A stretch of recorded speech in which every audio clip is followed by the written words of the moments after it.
horse and the race favorite Glitter Woman. A perfect 4 for 4 in 1997 in dominating fashion. Today she tries to hold on to her title as America's best 3-year-old filly. Mike Smith rides. The 2-horse, a big price here, is Must Sing. Least experienced filly with just 3 starts, making her stakes debut in America's toughest 3-year-old filly race. Robbie Alvarado just won the title at Oaklawn in Arkansas, has them out. The 3, another price from the barn of Darby Dan Farm, one of the most famous silks in racing, and trainer Carl Nasker. Buckeye Search, winner of the Bourbonette at Turfway, taking a big step today. Jerry Balo's just the one to get it done. The Hall of Fame jockey won the 1993 Oaks. The 4, here's the filly a lot of people talk about, Blushing KD. The daughter of Blushing John has won her last 4 starts. She's a $32,000 Keeneland bargain. Lonnie Mesh is the rider.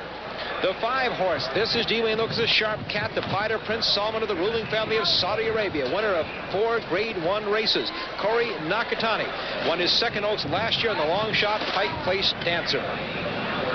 The 6 is Anklet.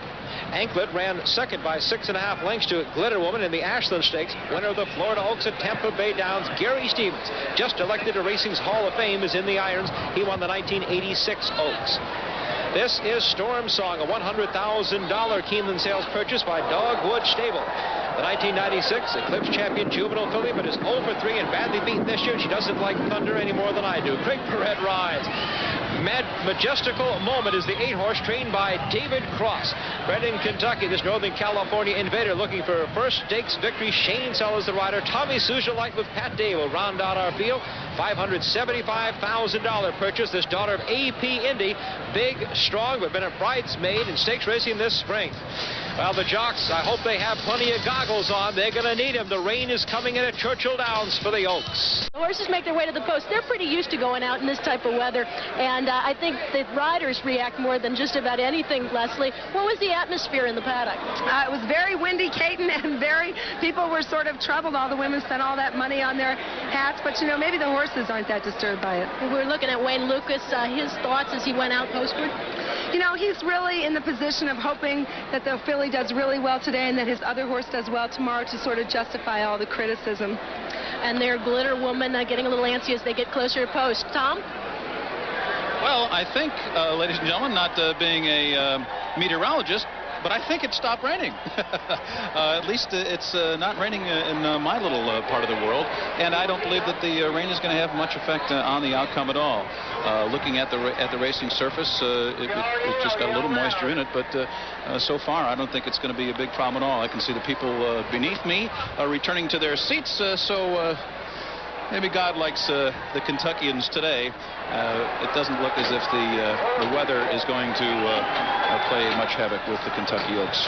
There is the track record, 148-2, and the Oaks record at this distance is 148-4, which was set by Light in her Tour de Force. The field has reached the starting gate for the 123rd running of the Kentucky Oaks. Sharp Cat taking her position in the middle of the field. Glitter Woman taking up her position toward the inside. The tote board now reads 7-5 for Glitter Woman, and Sharp Cat is at 4-1, or at 5-2, excuse me. And the others moving into the starting gate, or excuse me, Blushing KD is at 5-2, and Sharp Cat at 8-1. The final horses now moving into line. There's Buckeye Search, and next to her, Sharp Cat in the starting gate. One would expect that Sharp Cat would be the early pacemaker, and the one at the rear in the early going, Tomisue's Delight. But there's a lot of middle movers in this field. Blushing KD moves in the middle, and so does Glitter Woman. They're in the gate, and they are off. And it is Sharp Cat to the early lead. Majestical Moment, a long shot on the far outside. Anklet is in between those two. And Glitter Woman toward the inside. It's Must Sing now running in fourth. Into the clubhouse turn. And Sharp Cat is the early leader, but there's a firing line in behind her. Majestical Moment on the outside. Must Sing tucks away in behind the lead. Anklet running fourth on the outside. Blushing KD 5 lengths from the early lead. Glitter Woman has found her way to the outside. She is 3 wide in hand, 5 lengths behind Sharp Cat. And then it's Buckeye Search, Storm Song, and Tomisue's Delight is the early trailer. The first quarter in 23 4/5 seconds, and they're moving into the backstretch. Sharp Cat bounding clear by length and a half. Must Sing comes on through an opening on the inside. Blushing KD is right up there now running in third position. Lonnie Mesh trying to settle her down as they head for the far turn. Glitter Woman with a clear aim on the far outside as the field hits the far turn. It's still Sharp Cat with the lead. Flushing Katie makes her move as they enter the far turn. There goes Glitter Woman revving up on the extreme outside. Must Sing is dropping out of it. Still at the back of the pack in last position is Tomisue's Delight. She's 10 lengths behind around the far turn. And they're the three big fillies. Flushing Katie. Majestical Moment is in the thick of it now. Sharp Cat is giving way toward the inside on the far outside. Glitter Woman is right there. And those four will arrive at the top of the stretch together. On the far outside, it's Glitter Woman. Blushing Katie is driving to the front. And Blushing Katie is opening up. Sharp Cat veered out sharply. And Tomisue's Delight coming with giant strides on the far outside. Storm Song toward the rail. They're in the final furlong of the 123rd Kentucky Oaks. And it's Blushing Katie, a 3-length lead. Tomisue's Delight moving belatedly on the outside. Under the line. Blushing Katie has won. She wins by 2.5. Tomisue's Delight comes from well out of it. And Sharp Cat. Glitter Woman giving up, and Glitter Woman actually pulled up in the last furlong of the race. The final time here was 1 minute 50 and 1/5 seconds, and the winner here, Blushing Katie. That is her 5th victory in a row, Tom, owned by James and Sue Burns, trained by Sam David, who you just heard from earlier. And with all the high-powered Hall of Fame riders in here, and Hall of Fame riders to be, it's Lonnie Mesh, who has been the regular rider of Blushing KD, and holds on. Caden, give us a look at what happened to Sharp Cat.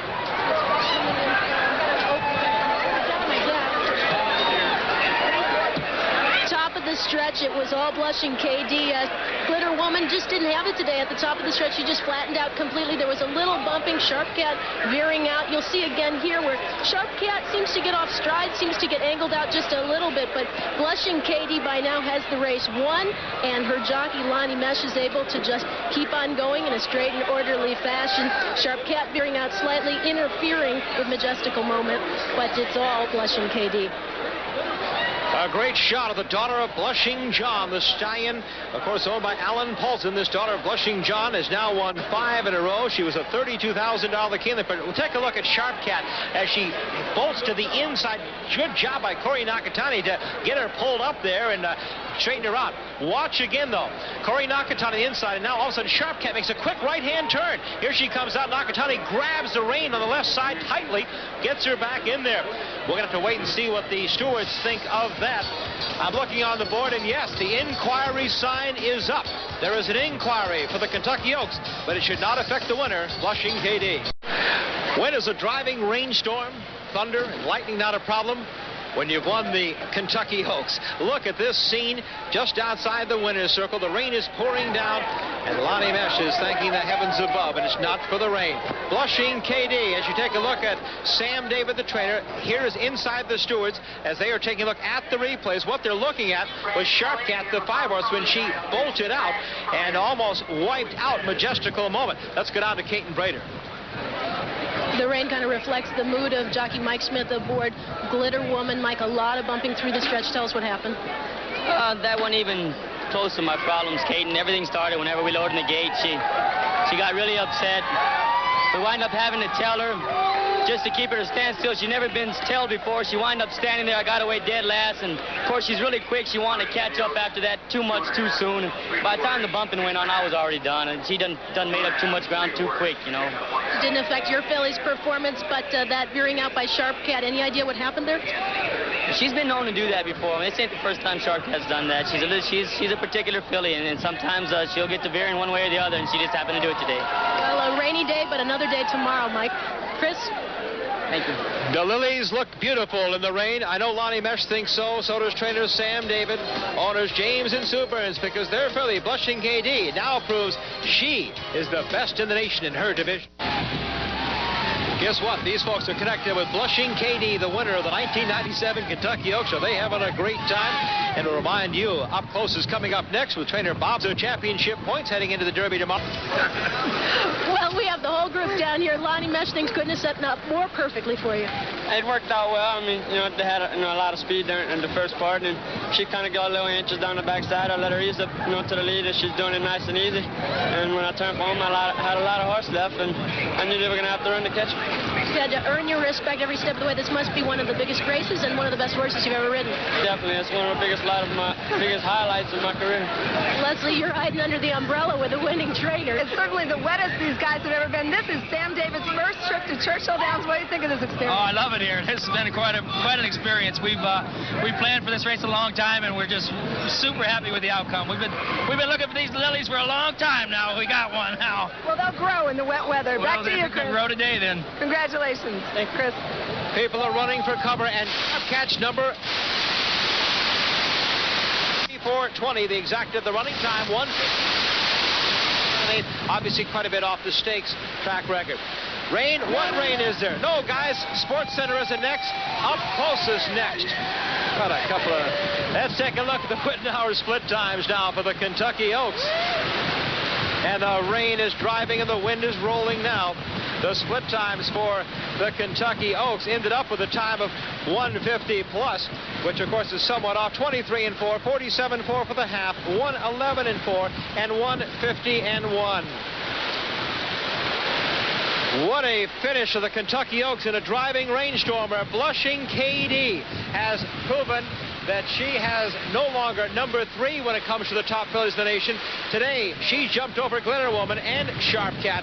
And Blushing KD, who we first saw down in New Orleans when the Fairgrounds Oaks, then on to Oaklawn for the Fantasy, has now won her 5th in a row. She is definitely number 1 among America's 3-year-old racing fillies.